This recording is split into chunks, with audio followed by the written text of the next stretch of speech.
Hi, my name is Rachel Carey McElhinney with Emerging Lotus Coaching, and this is the Tuesday Tip. Today I'm talking about conflict. And what I do on the Tuesday Tips is I look to make short 10-minute videos where I share information or topics that have come up within my coaching and leadership development practice with clients and sometimes with groups that I am supporting. So today I wanted to talk to you a little bit about conflict. Whenever we talk about conflict with groups or clients that I work with, I notice kind of a almost immediately. You know what I mean? That like, it's like a dirty word. It's something that people like to avoid and run away from. Maybe it makes them freeze, like, oh, what just happened? I used to joke that in my years of working in human resources, specializing in employee relations and leadership development and performance management, that I was weird about conflict in that I used to run and tackle it to the floor until it submitted. And like dealing with conflict either. But I felt that leaning into it would help get us through it faster. One thing that was really interesting to me is that as I evolved into more of a coach approach in my human resources practice, and then eventually leading into becoming a professional leadership coach, was that my approach to conflict shifted a little bit and I redefined it a little bit.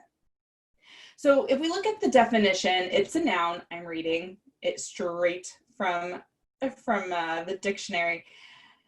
A noun meaning a serious disagreement or argument, a prolonged armed struggle. That sounds exhausting. A condition in which a person experiences a clash of differing wishes or needs.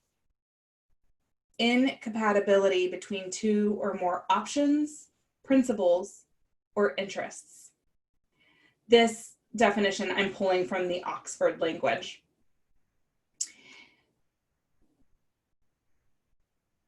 When I look at that definition, it makes sense why everybody's reactions, oh, right? It's a fight. It's a struggle.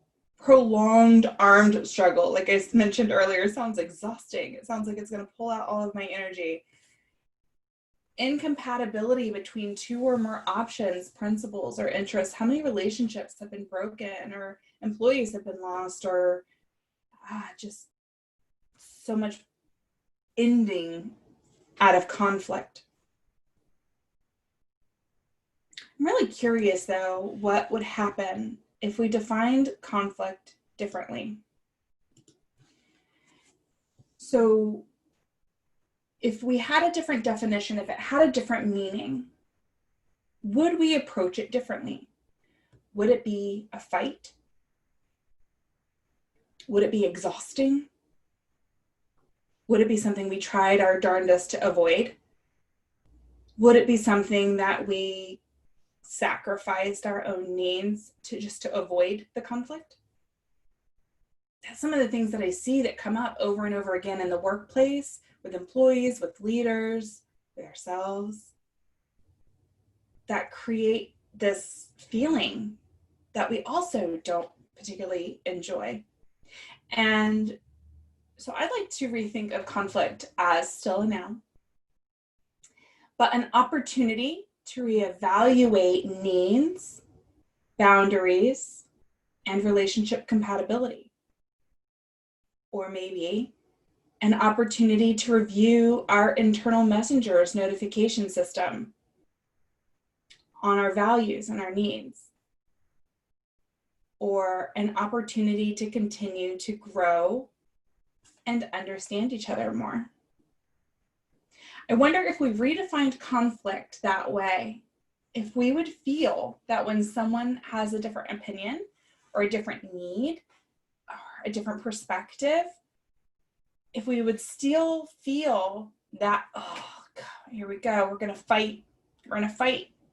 Or if instead we could go, this is a really amazing opportunity for us to have an important discussion, for me to understand you better, for you to understand me better, for me to have an opportunity to say, you know what, I know that in the past, this boundary wasn't set, but I think it's important now. Or I think that in the past that we did things this way, but I think we need to change that now. What if we shifted that a little bit? How cool of an opportunity would conflict be? I'm going to talk more about this in the next series of videos that I post, but just something to think about for now.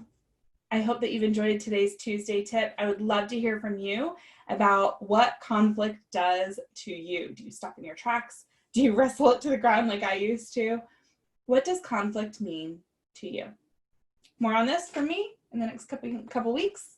Talk to you later. Bye.